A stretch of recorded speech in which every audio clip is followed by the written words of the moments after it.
Hey, adventurers, this is Mike Putman welcoming you back to No Tourist Allowed, your go-to podcast for all great things travel. And I'm James Ferrara. We wanted to remind you about our amazing 7-night Virgin Voyages cruise giveaway that is still up for grabs. One lucky winner will get the luxury of a sea terrace cabin with the freedom to choose your ship and sailing date. And entering is super easy, guys. You can join our newsletter, tell us your favorite travel destination and airline, visit our YouTube channel, or even just refer a friend to the podcast. Check the details in our show notes for the link to enter or visit our website directly at notouristallow.com. Now, let's get started with today's episode. Welcome to No Tourists Allowed, a podcast where two recognized travel industry executives with a combined 71 years on the inside of travel and technology give up their secrets to the thing everyone wants to do. Travel better, spend less, and see more of the world. Here are your hosts, Mike Putman and James Ferrara. Hello, everyone. I'm Mike Putman. And I'm James Ferrara. Welcome to No Tourists Allowed. And while there may be no tourists allowed, there certainly is a lot of travel allowed.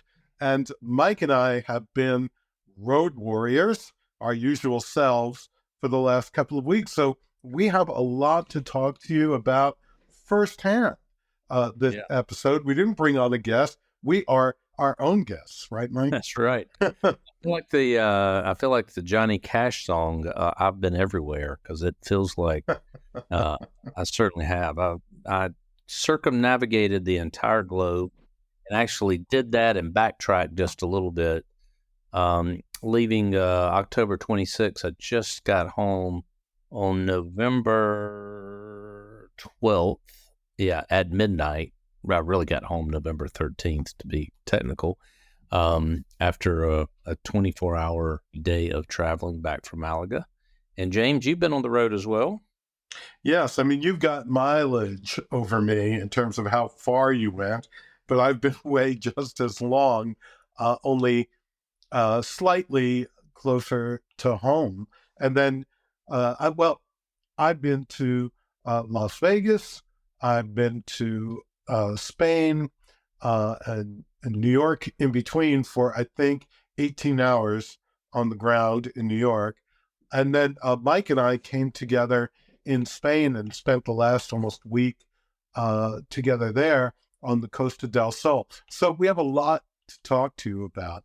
And Mike, why don't we kick it off with your first leg, because you started off first, and that was all the way to Japan and then to India, right? Yeah, I went to Tokyo for a few days, and I've kind of reported out to listeners about that. And then I went on to India, where we've got an office, and spent 5 days in India, and it was a great experience there. Got a lot of good FaceTime with my team, and stayed at a beautiful hotel, the Ritz-Carlton in Pune, where service. It seemed like the old days, James, and I hate to use that term, but man, the service there was just impeccable. The hotel was beautiful, and it was just a very, very good experience. And oddly enough, through this whole trip, with the exception of Spain, I stayed in Marriott-owned properties. It's hard not to. Yeah. But they own almost everything. But I stayed, I think, at 5 or 6 different sub-brands, none of which were the same. So I stayed in a Westin, a Ritz-Carlton, an Aloft. I stayed in a Signature in London, and then a Courtyard one night at the airport. So five was, I don't know, that was 5 or 6 different brands, but they all were very, very good quality stays. But anyhow, so I had a nice time in London. Then from London, I went on to, I flew Finnair. By the way, a little tip for our listeners, I was able to get a really good price on a flight from Delhi to London just by making a single stop in Helsinki. It saved about 50% of the airfare. Not it was 50% of the airfare, and basically all I had to do was just change planes in Helsinki, which was an hour and a half. And it really wasn't. Helsinki's really not that far away, but it was also So that's a strategy reminder for everyone, right? Is don't forget these international carriers, especially with a single stopover in their home country. I did the same thing going to Spain. I flew TAP Air Portugal and stopped in Lisbon for a quick, hour and a half layover, and it wound up costing me the same thing, about half what it would have cost on some of the more typical carriers that I might have researched. So keep in mind these other international carriers. Keep your mind open, guys. yeah. And also the service on Finnair. This is the first time I've been on Finnair. The service was fantastic. Yeah. The hardware was really good. They had lay flat seats on both the flights. And that flight from Delhi to Helsinki was 10 hours. It was actually 10 hours and 30 minutes. That was tough. Well, it wasn't terribly tough. It was just a long flight. And I had 4 of those flights that were 10 hours plus on my journey. So, but that went well. But one of the things that I've never had before that in my travels, and I did it this time, 2 or 3 times, was I had an airport service where I forget what they call it, a valet service or something, but they meet you at your gate, and they're the guys holding the signs up and take you through customs and where your planes change, and take you through that. And I always thought like that was kind of a little bit over the top service. It just so happened that with these tickets I purchased, it came as part of the service. But I got to tell you, I may do that each time I fly internationally, and the reason being is these folks can take you. And with my experience, they took me through lines like customs lines and other things that were, marked VIP. Not that I was VIP, but they were just marked that way, and so I didn't have to stand in any lines. There was a couple of times they took me through parts where I guess normal travelers couldn't go. But I mean, it made it so quick, so efficient. And it was a really, really good service. And I had that in Delhi. And they met me at the airport and, like wheeled my luggage around. And I mean, I was carrying just a carry-on that you can wheel. It wasn't a big deal. But they actually had 2 people waiting for me, one to wheel my luggage around and one to kind of show me where to go. And again, a little bit over the top, but it sure was nice, and it made things much quicker through the process. Sure, that can take some of the stress. Even as a seasoned traveler, I sometimes worry a little bit. Do I know where to go? Do I know where the gate is? Do I know how far it is? How much time I have?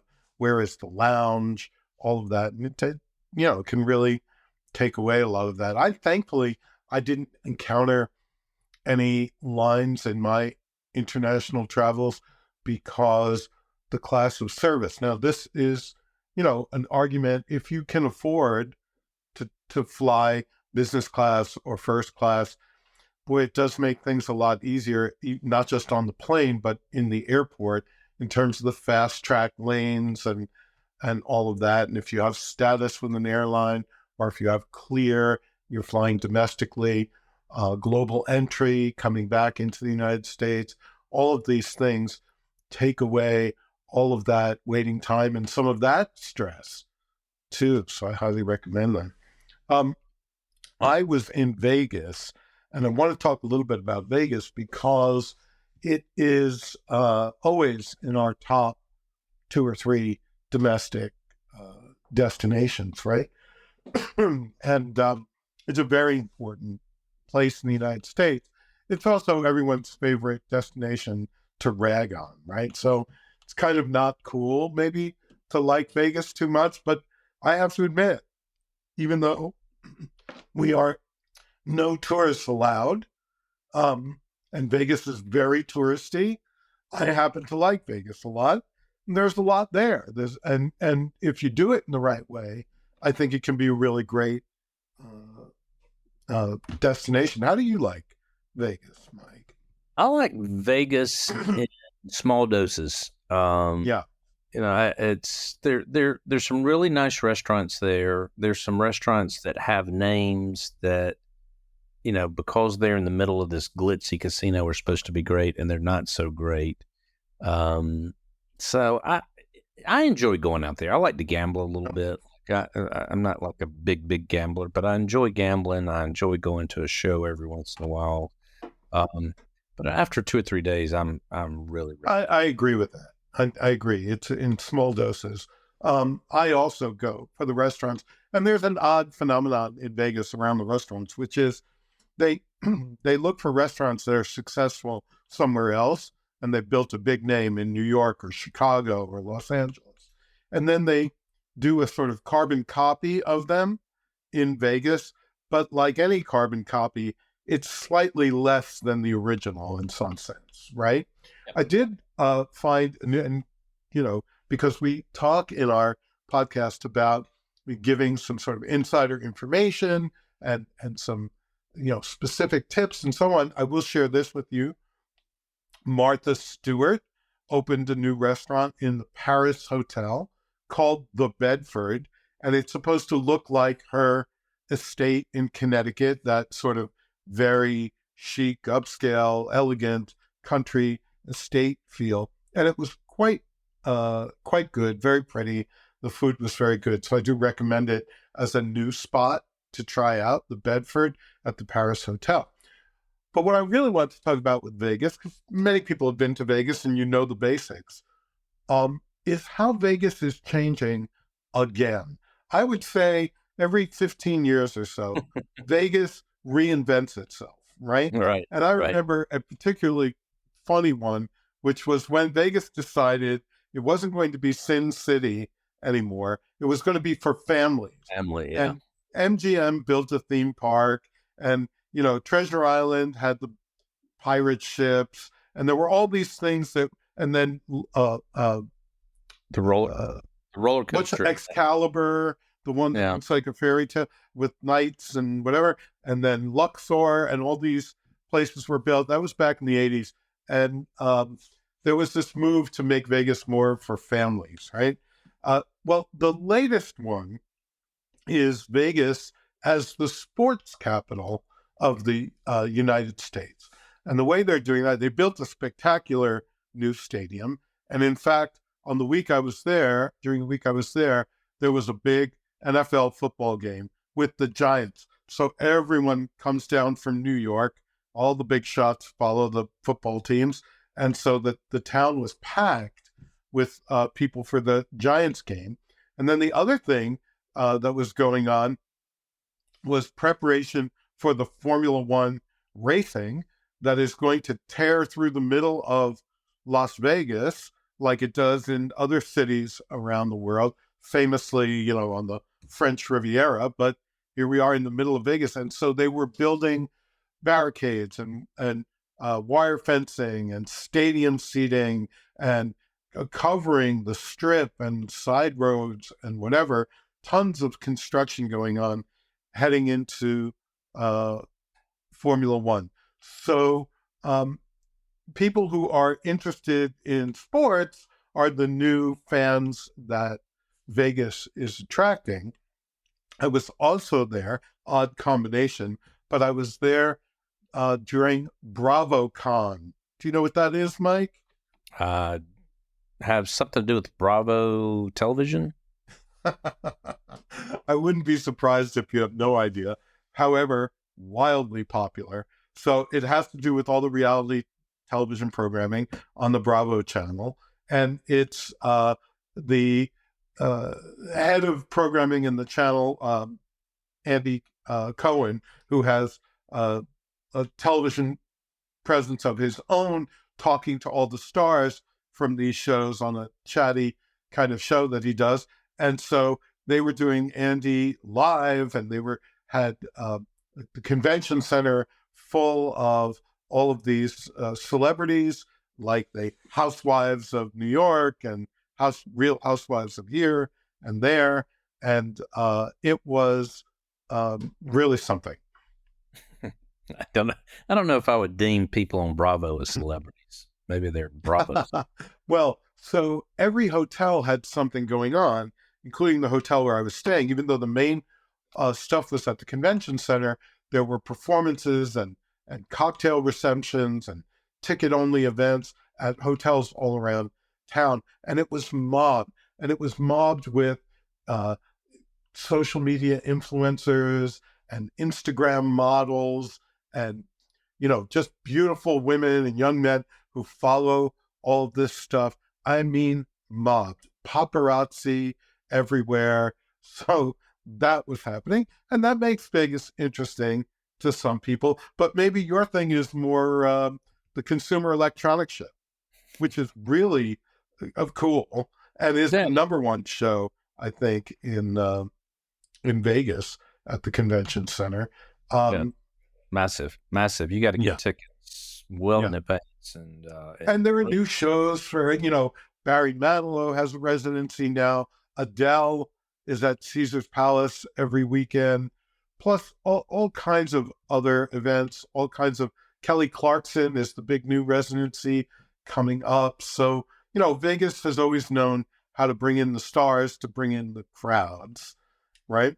One thing I will give everyone a tip is if you wait till when you're there to make your restaurant and show reservations, it can be very difficult, especially if you're there in the kind of week that I was there, when it's so crowded that airfares were up to $2,000 for economy to get into Vegas that weekend. It's so demand sensitive that if a weekend is sold out in Vegas, the hotel rates soar and the airfare rates soar. So what you should do is get on OpenTable, the restaurant reservation app, at least several weeks prior to your trip, and make some reservations. And then you'll have a really good choice. But if you're there and you haven't done it, you can still look on OpenTable. It's just you probably won't be able to get the hot spots, but you'll still be able to get something. You can do it the old-fashioned way, the way my dad used to do it, which is walk up to the maitre d', even at a sold-out restaurant in Vegas, and slip him or her a what we used to call duke them. You duke them, you slip them a little cash, and you'll be amazed how quickly a table materializes. But you have to it's Vegas now, so $10 or $20 is not going to do it. But if you flip them a $50 bill, you'll get yourself a table. That's how it works in Vegas, just like it works in New York. It does not work that way everywhere. I have tried that. I have tried that in other cities where the maitre d' has looked at me like, "What's that for?" I will tell you. So, Joe's Stone Crab, which is one of my top 5 restaurants in Miami Beach, in the world, I think the maitre d's there must make $2 or $3 million a year. The guys have been there forever, and you go up to them and you do that, and they're like, "No, you can tip me on the way out." Like, and I don't know why they always say you can get me on the way out. But that's. I will tell you one interesting story about. I was in Vegas, and this is a long time ago. I went to see a Red Fox show, and this was kind of towards the end of his career. And it was at kind of one of the, it wasn't at Caesar's Palace. It was still like one of the Tropicana or some smaller place like that. And anyhow, I went in, and tickets were relatively inexpensive, and I slipped the guy 20, and I said, "I want to smell Red Fox's breath." And they pull a table. This is back when, you had to drink cocktails, or it was you bought a ticket and you had to buy 2 cocktails or something. But anyhow, my hip was touching the stage, and not only did I smell his breath, but he spit on me all night as he was doing his jokes and laughing. But it was a great experience. I love Glad you had a great time. So Vegas on the thing on social media now is, especially on Instagram, is the Sphere, the new place that YouTube is playing. And I got to tell you, it's on there. It's on my feed every day or every other day when I look at it. But it is fascinating what the way they've been able to build that. So it's just a screen on the outside of the Sphere, the dome.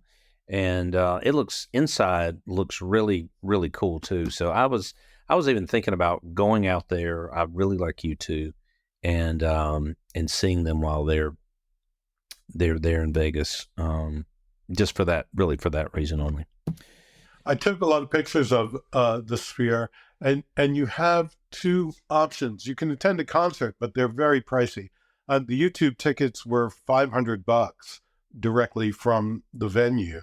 On the resale market, they were probably quite a bit more. But for a little less than $100, you can do a tour of the Sphere and an experience inside and out. So I don't think that's well known yet. It's pretty new. And that sounded like a good idea. I didn't have time to do it myself. One thing, I read some interesting stats. Hotel occupancy, as we head into the last part of the year, is 96% or more in Vegas right now. Right. And the average daily rate is $234 a night. Now, that's a big change from the old Vegas, where rooms were inexpensive and there was plenty of capacity. And so there are some warnings that, it's going to be tough to get a hotel room, and hotel rooms are going to be pricey. If you've been to Vegas before and you've done the Strip, you might consider staying just off the Strip. And there's a significant difference in the cost of a hotel room.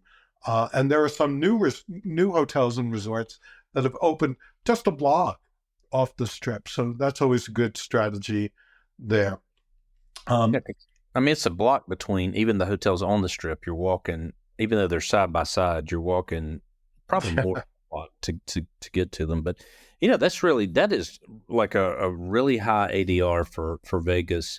And what you have to do is you got to balance in too. Their Tuesday, Wednesday, Thursday rooms, they literally are almost giving those away, right? So and I know most of the Caesar properties I can go to at no cost during the middle of the week. But on the weekend, that must mean that they're jacking up to $500-$600 average. Well, the other thing to do is to register with the hotel as a gamer. So you join the program, you get yourself a little card, very easy to do and free. And then make sure that every time you do play in the casino, if you like to gamble, that you use your card. You give your card to the pit boss if you're at a table, or you stick your card into a one-armed bandit if you're at the slot machines. And putting that time in the casino will get you rated and get you on a casino host's list. And that gets you offers from the casino that can be really drop dead low.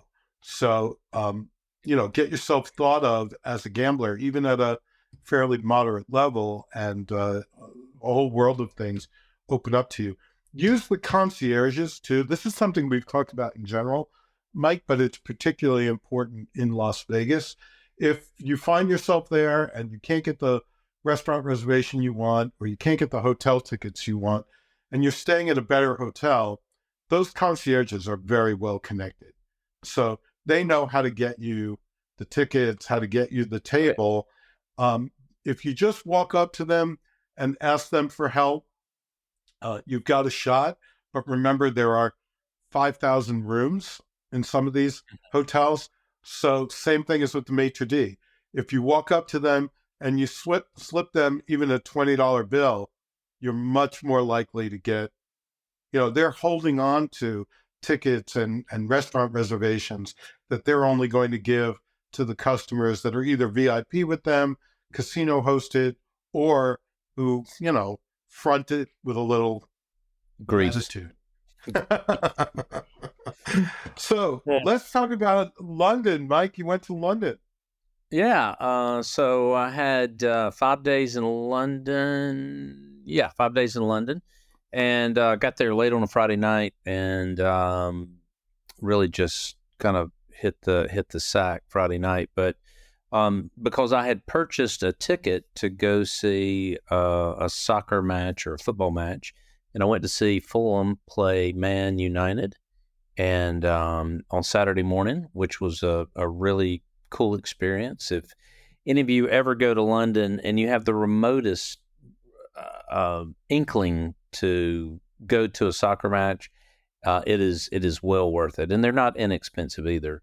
But the American football, college football, has a certain amount of hype, and it's really fun, very festive atmosphere. But the UK soccer matches it's different. It's different, but the people are really vested in their team, and they have. It would not be smart to wear an away uniform or what they call a kit to another game. Let me just put it that way. So always dress in neutral colors. That's a great tip, because even if you're United, Man United was playing at Fulham in London, and I dared not wear anything red to think someone would associate me with Man United, just to keep people from screaming obscenities at me. So, but yeah, I had a great time doing that, and then met up with a couple of IntelliTravel people and went to a really nice dinner at the Anchor and Hope, probably my favorite restaurant in the world, which is it's at the Cut in Southwark, which is inside of London, and it is a gastro pub, and they have the most. It's a very casual place too. And James, you've been there. You've been there with me, right? Yeah. Yes. And so it's a very casual pub, and you don't need to dress up. They do take reservations now. They didn't used to, but they have just a great menu that most of the dishes change every day, and they actually have a chalkboard with what's fresh and what they've got.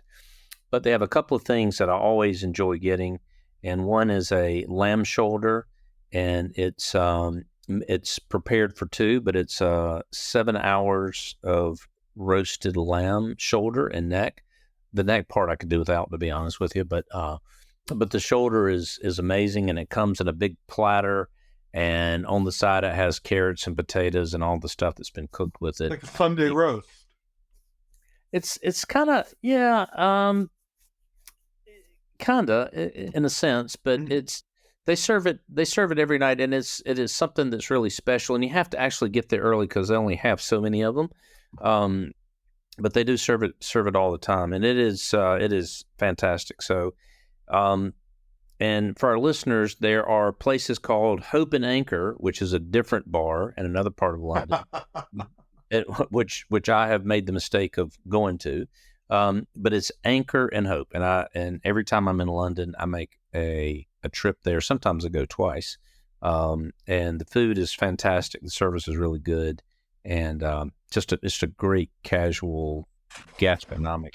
But you were in London for another purpose too, right?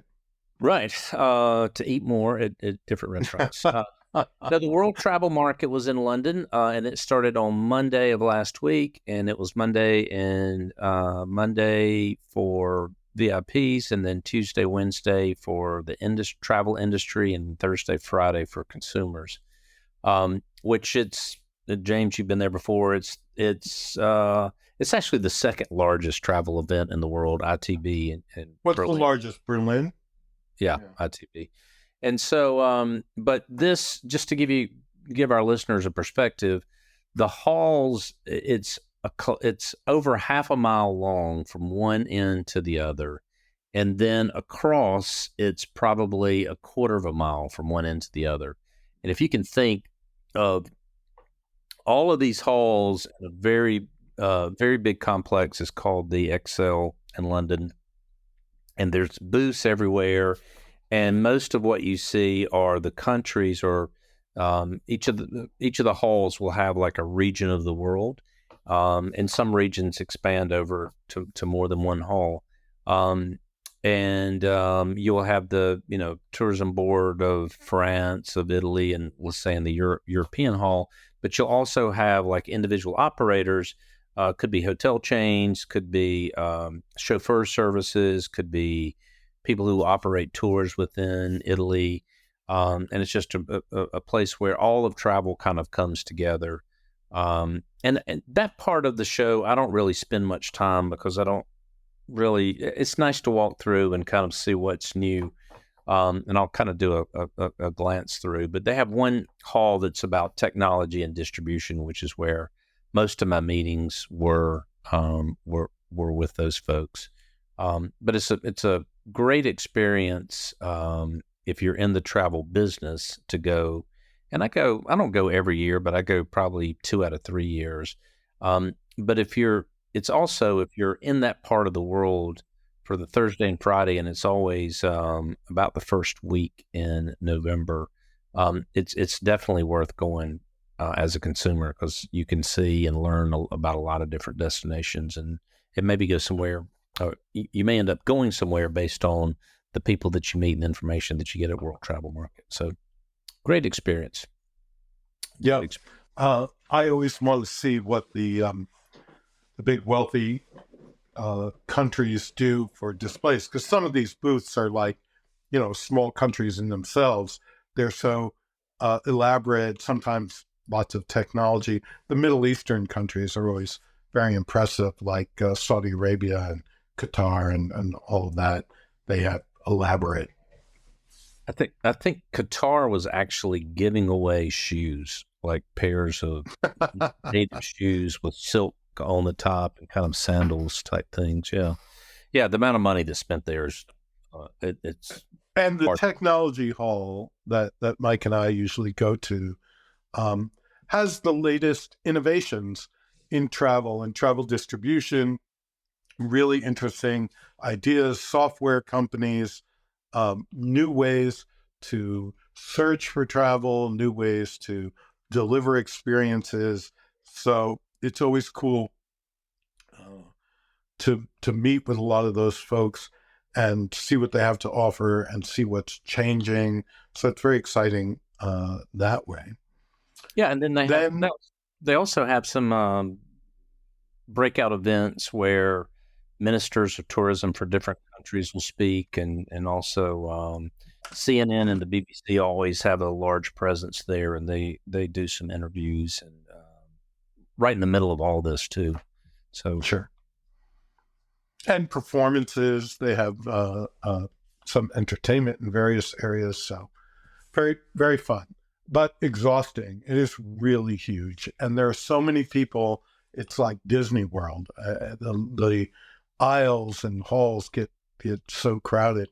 Then finally, Mike and I came together in the Costa del Sol of Spain, in Malaga, particularly, and Torremolinos, where we had a big mutual event for our company, IntelliTravel, and we had an incredible time. Now, we had business to do and lots of convention type activities going on, but that included some local entertainment, which was really fun. But the real star of the trip is the food in Malaga and the beautiful surroundings. I mean, the weather was perfect, maybe even a bit warmer for the time of year than it might normally be in Malaga, but who knows? The whole world is changing.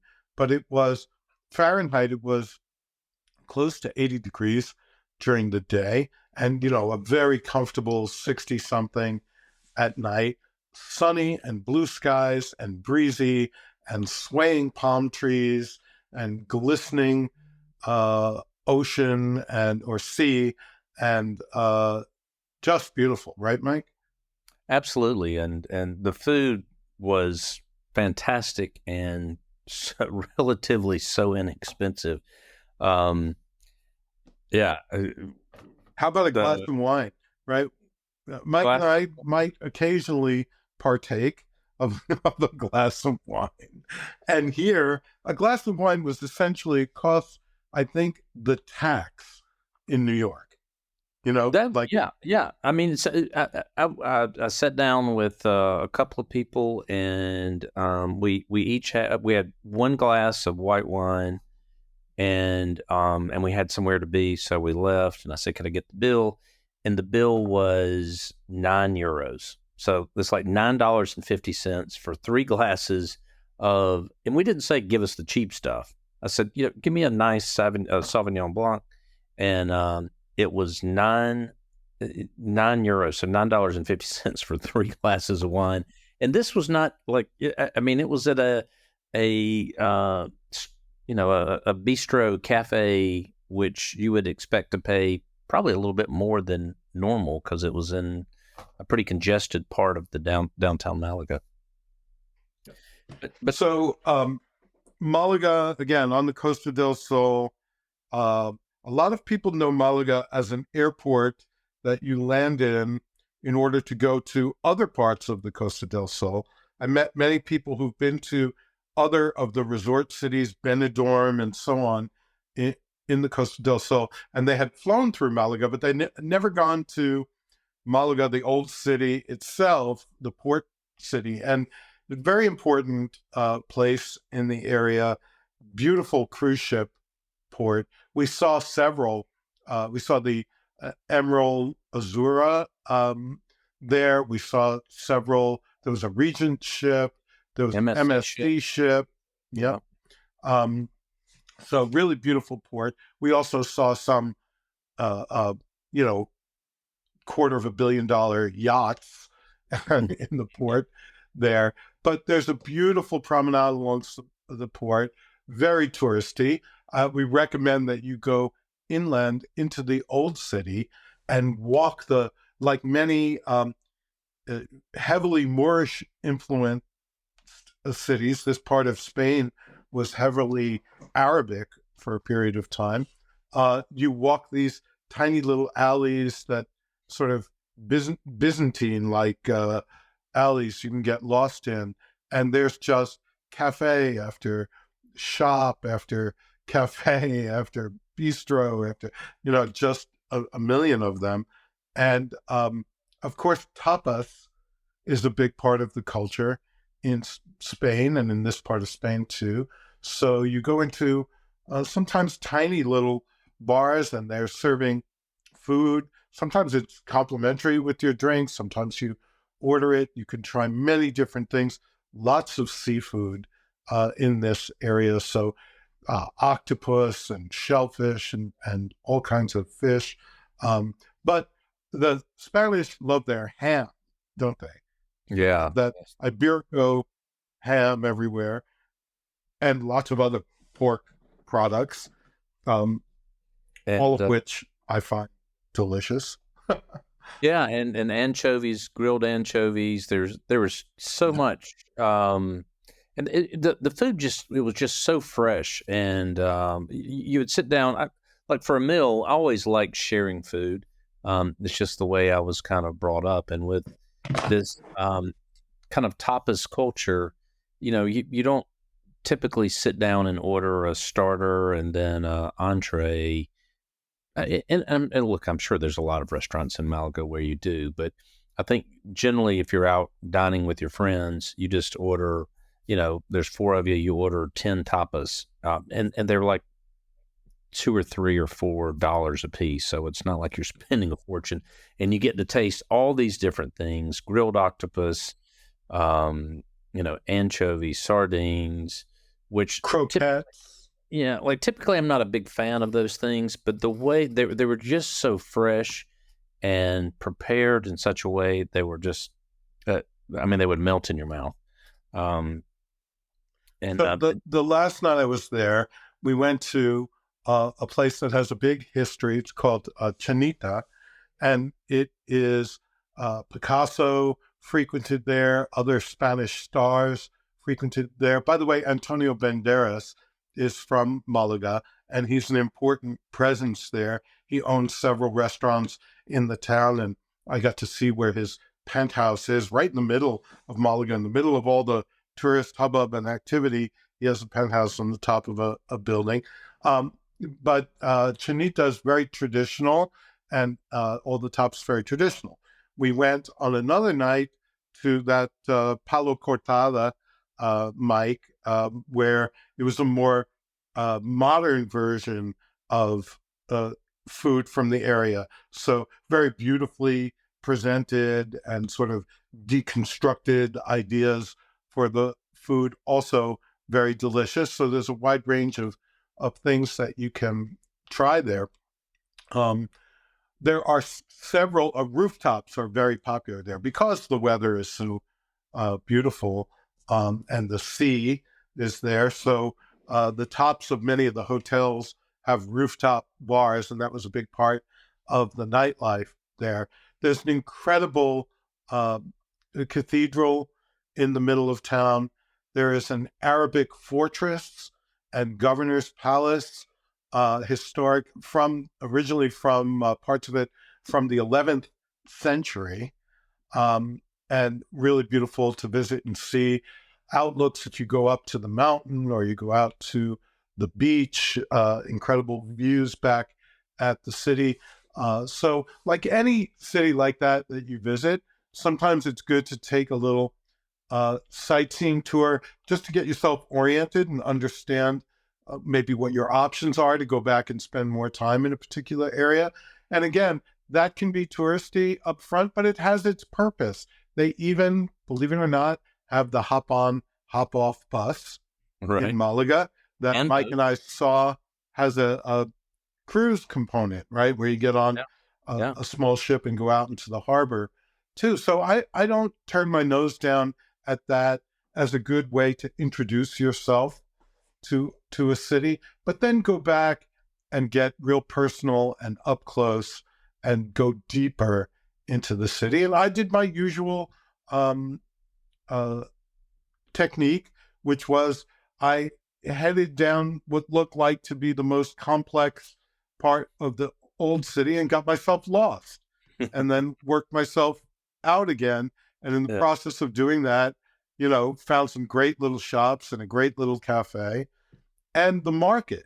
Mike, I eventually made my way over to the market. I know you tried to get there one morning, but there is, guys, a market that has been on that site for centuries. The entrance to the market is actually a 14th century stone Arabic archway that originally led into a shipyard in the 14th century, but the area was reused after that as a market.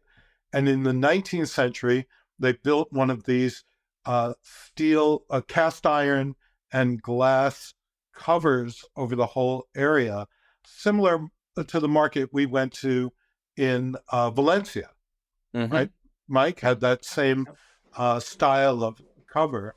And then you walk up and down the stalls of produce, of olives, of products like olive oil, then fresh fish, shellfish, meats, prepared foods, just an incredible array. And it was a bit of a tease because you can't bring most of that stuff back to the United States. So here's a real insider's tip. If you go to one of these beautiful towns in the Mediterranean, Spain and Italy and France, a market town where there is a place like that, go to the market on your first day so that you can buy some stuff and eat it all up before you leave. I went on my last day and tortured myself, and all I was thinking was, how can I smuggle some of this back into the United States? You brought some olive oil back, I hope. I did bring olive oil, which you are allowed to do. You have to pack it in your hold luggage, in your checked suitcase, and I wrapped it up as best I can because I was petrified that it would break and ruin all my clothing, but it made it just fine. And Spanish olive oil, guys, my friends who are chefs tell me that that is the best olive oil. Now, I'm Italian. I would like to think that Italian is the best. I'm sure my Greek friends would like to think that Greek olive oil is the best, but apparently Spanish olive oil is the best. I'll let you know when I start cooking with it. We enjoyed some local entertainment too. And what's really interesting about the culture there, as I said, is heavily influenced by Arabic culture, but also by North Africa, by the rest of the Mediterranean. There was a time when this part of the world, this coast of Spain, was ruled by Romans, and before that by Greeks. So, and this is common in the Mediterranean to have this complex cultural history, which affects the food, it affects the music, it affects the architecture, right? So we heard some great music, and the music sounds, it has moments where it sounds very African to me. You can hear the sort of influence in the music. So, and flamenco dancing comes from Malaga, from what they call a gypsy tradition in Malaga. So we had some flamenco dancers. I don't know, maybe even Mike, you tried to dance a little flamenco late in the evening after a few. No, actually, I did not. But it is a beautiful dance, that's for sure. And just talking about Malaga, when I was in London before I went to Malaga, and I was had several meetings, and I was telling people, hey, my next stop's Malaga, and they were like, "Oh, you're going to Malaga? Wow, why are you going to Malaga?"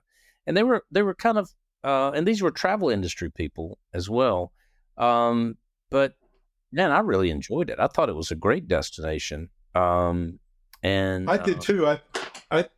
The thing is that, it's a very big destination for the UK to go to the Costa del Sol, to go to Spain in general, right? Right. It's inexpensive, it's close.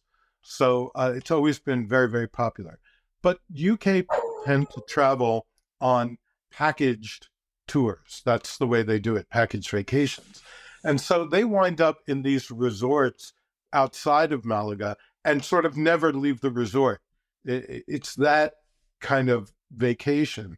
And I think that's why people don't know that there's this beautiful, historic city center in Malaga at the port.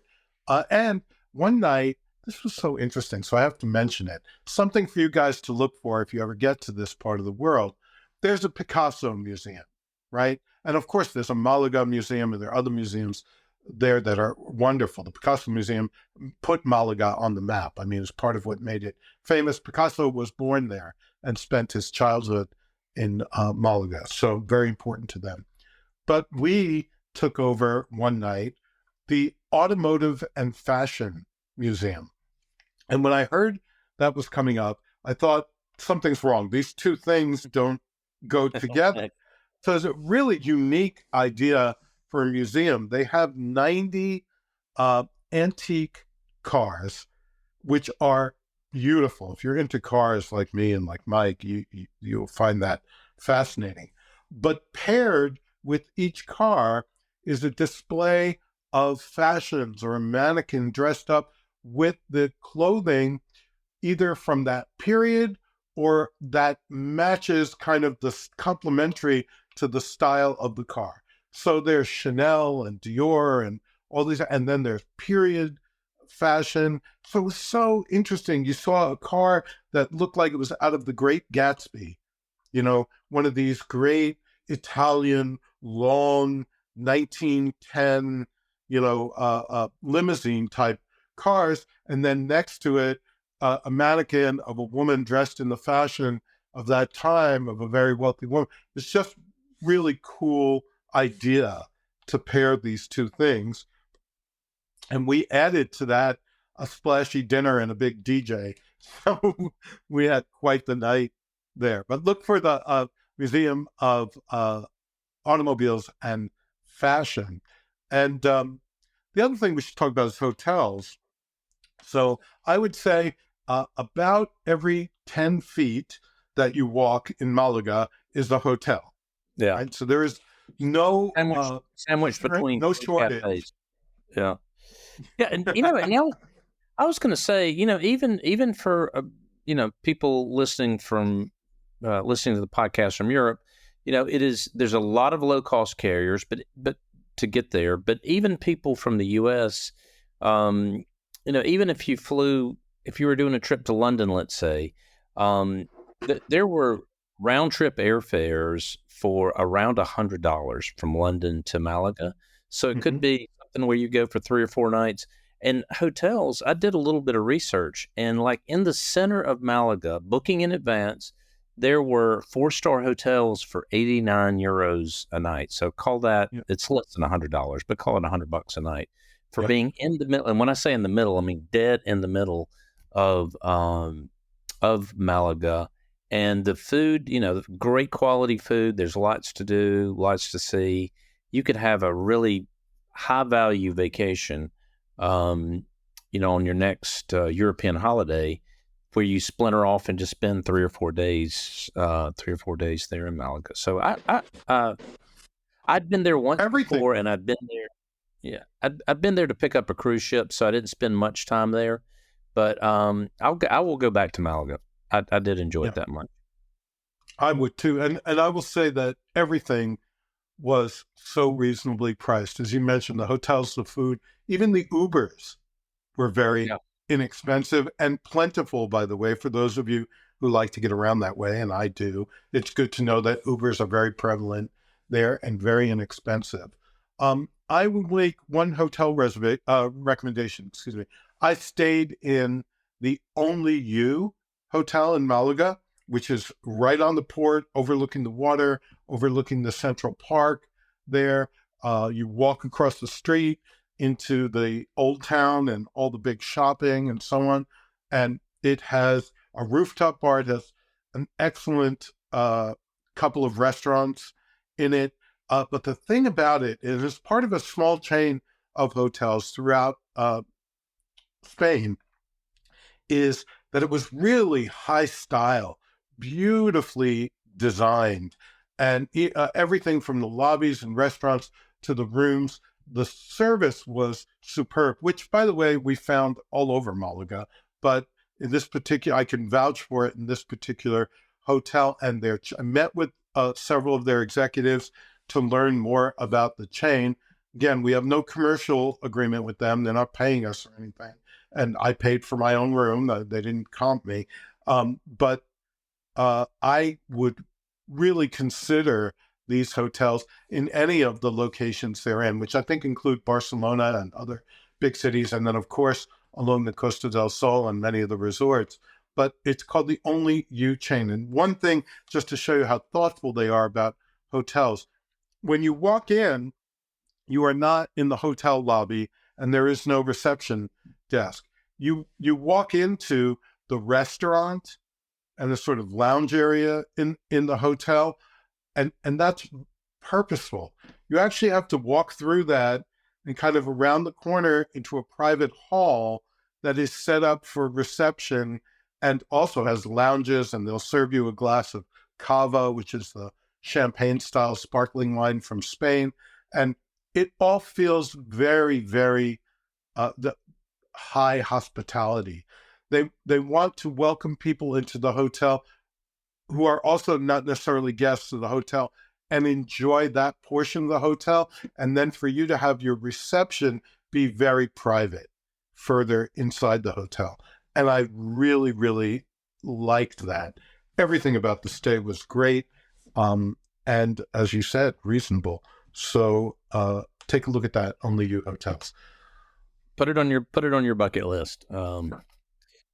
Well, James, we got to wrap up. We were talking about our travel so much we've run over a little bit, but hopefully our listeners were able to get some good tidbits from that, and hopefully we'll be able to see the beautiful coast of Spain in an upcoming trip. Jessica was with us in Spain, we should say. And so everyone has come back from this trip. I can't explain why, but everyone has come back kind of tired. It was a short trip over. I mean, for you guys who came over for 4 or 5 days, trying to get yourself in sync, with a 6-hour, 7-hour time, it was 7-hour time difference. And then every day, that we were teaching classes or presenting from stage. And then there were, cocktail parties at night that we needed to go and entertain people. So it's a lot of hours, and to do so without really having a down day of rest, but just go. It's tiring. Luckily for me, I was in the time zone, so it wasn't quite as hard on my body. But a great trip. I want everyone to feel sorry for us that we were in Malaga and tired and. All right. Well, it's been great to share with you guys, and I hope you find some value in our advice and our tips. That's what we're here for at No Tourists Allowed, to help you travel in a way that creates even better memories for you and creates a real sense of place when you visit somewhere, and a better all-around experience. So thank you so much for being with us this week.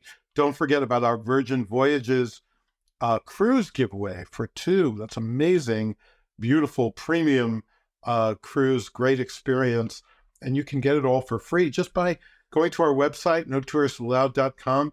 And you have several different paths to get your entries in for that drawing coming up soon. Yeah, we'll be giving that away in the next few weeks. So stick around. Next week, there'll be another opportunity for you to earn an entry into that giveaway, and share this with your friends, and travel great and be safe. Until next time.